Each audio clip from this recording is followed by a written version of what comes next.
Hey everyone, how you doing today? Hope that you're having a great day, good afternoon. Hope everyone's having a great day and you're staying safe and God protect you. Amen. This video is going to be about fertility, relationships, parenting, basically all of that. I'm going to talk about today. And I wanted to combine all these things together because I think that they are interconnected. And also, too, I didn't want to make three separate videos about this. I just want to put everything into one video, one harmonious blended mixture of everything. So, first and foremost, I'm going to show you a book that's actually great for anyone who's trying to get pregnant and wants to learn more about fertility or people who want to have children in the future. This is a good book to read, and I'm going to show you the book right now. So, this book is Making a Baby Everything You Need to Know to Get Pregnant. And the author is Deborah Fulcum Bruce and Samuel Thatcher, MD, PhD. So, great book. Tells you everything that you need to know about hormones, about babies, about fertility, everything you need to know, different processes, different procedures that help with infertility, and things like that. So this basically tells you everything that you need to know. So everyone who is expecting to have children, wants to have children, is thinking about it, sure about it, or people who are having fertility problems, please read this book and get this book. I'll put the link below. Probably on Amazon. So I'll put the link below to for you to get this book. All right, and also what I want to say too is that, um, excuse me, I think obviously in the West there's a fertility issue. Birth rates are going down. This for multiple reasons. Could be for biological reasons. Could be for social, psychological reasons, sociological reasons, things like that. Could be why people are having less children. Perhaps maybe right now people just want to have less children, have more like in the past, and that's an issue. But and I say that's an issue for people who want to have children and things like that. And some people don't want to have children for maybe they have a philosophical reason or something like that. So there's different reasons why people don't want to have children. And some people do want to have children, but they can't have children. I'm basically going to say I'm not a doctor, I'm not a professional. I'm not giving advice. I'm just explaining these things because they are important and I need to explain them. So, first and foremost, I wanted to say that if a person is trying to get pregnant and they're having problems, perhaps they should look at their diet. I will put links in the description below, sources below for what I'm saying. But basically, I've read an old book. What's the name of it? I think it's by Dr. What's her name Price. Nutrition and Physical Degeneration, I believe the name of the book is. So I will put that in the description below.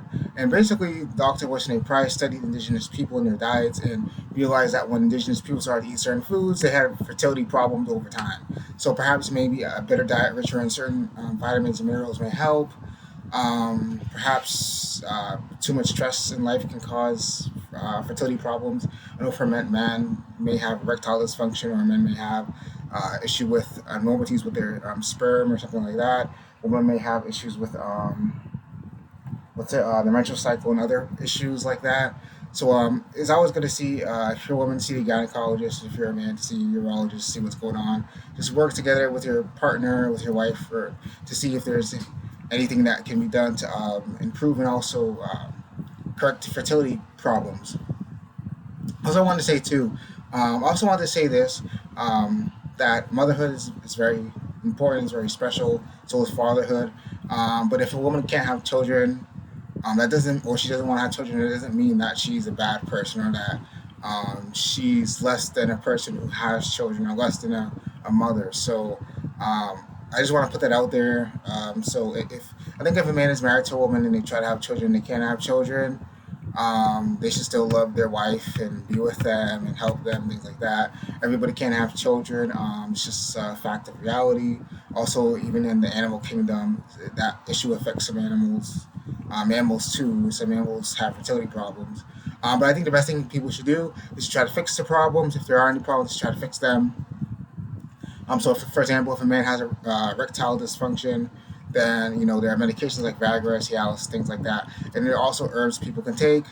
Of course, just because something is natural, that doesn't mean that it's safe. So, if somebody tries an herb like horny goat weed, and for man, or to increase libido, an erectile, um, and to improve erectile dysfunction, um, yes, horny goat weed does have side effects. There's other herbs too that people have used throughout time. So I'll put some information on that below. But basically, if you want to go the route of taking herbs to improve fertility or erectile dysfunction or any kind of issues, it's best to go to an herbalist, someone who actually has knowledge about these things. They don't just want to just take stuff and because things have side effects, and everything works different. Everyone's bodies, things works differently. So just want to say that, and yeah. So again, this book is very important. If you want to have children, think about having children in the future or anything, read this book, study this book, learn what you can, and take notes. Great book, good book to read. So everyone should read it. I'll put a description below. I said earlier. And also, too, of course, it's always good to be in a long relationship. If you make a mistake in a relationship, admit you made a mistake. Work together with your wife. It's not about a superiority inferiority thing. So it's not like the husband isn't greater than the wife and the wife isn't greater than the husband. Two people have to come together and work together to get things done, and that's what marriage, that's what unions are about, relationships are about. It's working together to get things done. Two minds are better than one. So that's what they're about. And so that book's great. And also with parenting, I would say that hitting children, yeah, I think that's bad. It's not a good parenting strategy. I don't think hitting your children actually. I don't really think that makes them better. I really think that there's more better superior ways to raise your child than relying on hitting as a way of operant conditioning. It's not good. So I just want to put that out there too. And I do have some books on parenting. I have like two or three books. I read them briefly, haven't really finished them, but I do have some books on parenting and stuff like that. But anyhow, I think, yeah, if you're looking to have children, show you one more time. Read this book. This book is like your go-to first book to read. I mean, it's older, but it's still a good book. Still a lot of accurate information here. So read this book. And then I'm going to put some books in the description below about the same thing. And like I said, I'm not a doctor or anything like that. I'm just saying things that I read about and experienced. Yeah, so that's all. Have a great day. God bless you. Stay safe. And bye.